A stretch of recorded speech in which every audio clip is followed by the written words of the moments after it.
ইসলামের নয়, আমাদের ইসলাম নয়। আল্লাহ বলেছে কোরআনুল কারীমে ইন্নাদ দীনা ইনদাল্লাহিল ইসলাম।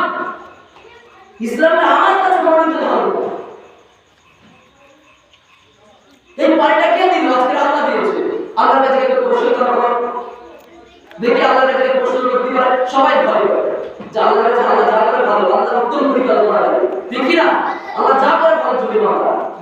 ও বাবা, আমি জানি তোমরা সকলে বিশ্বাস করো, তোমরা জান্নাত বিশ্বাস করো, জাহান্নাম বিশ্বাস করো, রাসূলের বিশ্বাস করো, কিতাব বিশ্বাস করো, আল্লাহ বিশ্বাস করো, পরকাল বিশ্বাস করো, তুমি মাথা। মুখে বিশ্বাস না, মুখে বিশ্বাস না, অন্তরে লাগা করে।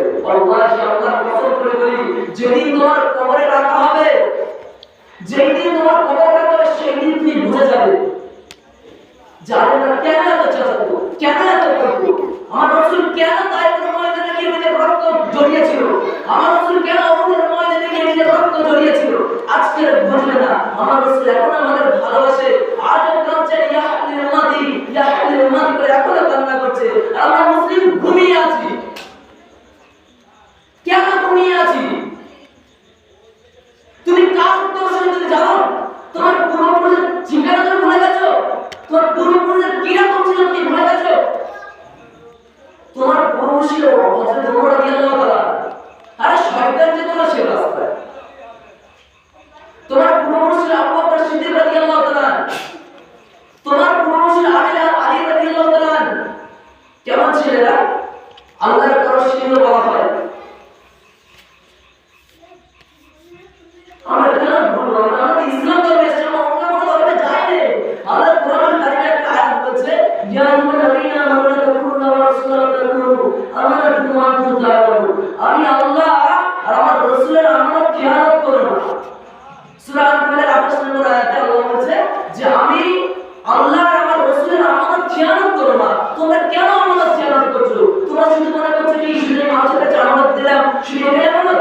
না, নামাজ যেমন আমানত, রোজাটা যেমন আমানত, ঠিক তেমন সেই রোজাটা যেমন আমানত, যাকাত তেমন আমানত, নামাজটাও তেমনই পড়া আমানত। শুধু তাই না, আল্লাহ কোরআনের কারণে একটা আয়াত বলেছে, আমার খলিফাতুল জিন্নাহ ইনসাল্লাল্লাহু আলাইহি এই মুসলিমদের জন্য, মুসলিমদের টাইমিং হলো 24 ঘন্টা ইবাদত। কেমন কথা বলতে পারো না, লম্বা চওড়া টাইম হয়ে যাবে। তুমি বলো কোরআনকে ভালোবাসি, আল্লাহ কোরআনে বলেছে ওয়াকিমিস সালাহ, নামাজ আদায় করতে কিসের ভালোবাসা এটা?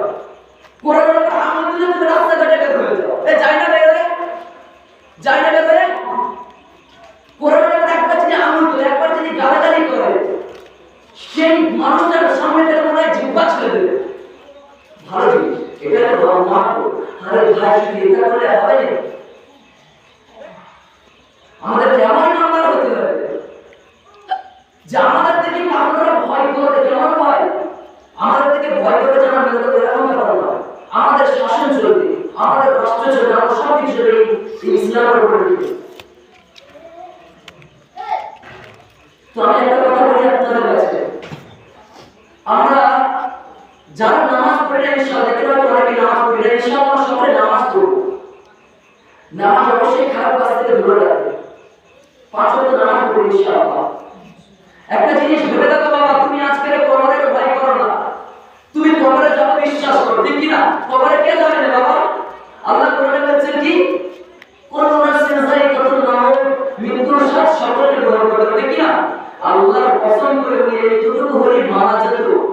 আল্লাহ কোরআনে বলেছে কুল্লু মান আলাইহা ফান, দুনিয়া জমিনে চাঁদ, সূর্য, পাহাড়, পর্বত, নদী, নালা, যা আছে সব ধ্বংস হয়ে যাবে।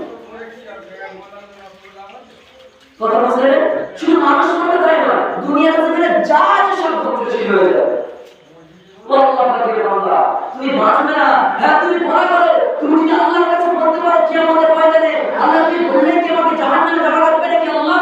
আল্লাহ তুমি বললে কি আমাকে জাহান্নামে যেতে হবে নাকি আল্লাহ? আল্লাহ তুমি বললে কি আমাকে জাহান্নামের আগুন স্পর্শ করবে? তুমি যদি এমন ক্ষমতাবান হয়ে থাকো, তুমি যদি এমন কথা বলার মতো, আল্লাহর উপর যদি কথা বলার মতো তোমার সাহস থাকে, তবে তুমি ভয় করো, আমার কোনো আপত্তি নেই।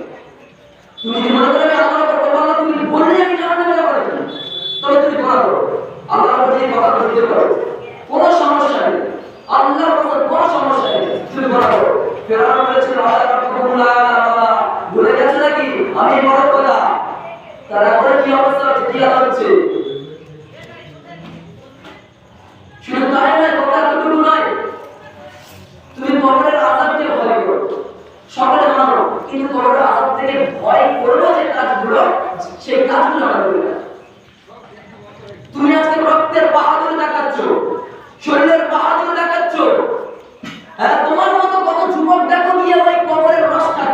তোমার মতো কত ধনী ব্যক্তি গিয়ে দেখো কবরের রস খাচ্ছে, তোমার থেকে তাড়া তাড়া যুবক দেখো গিয়ে কবরের রস খাচ্ছে, তুমি আজকে কি বুক ফিরে আসছো?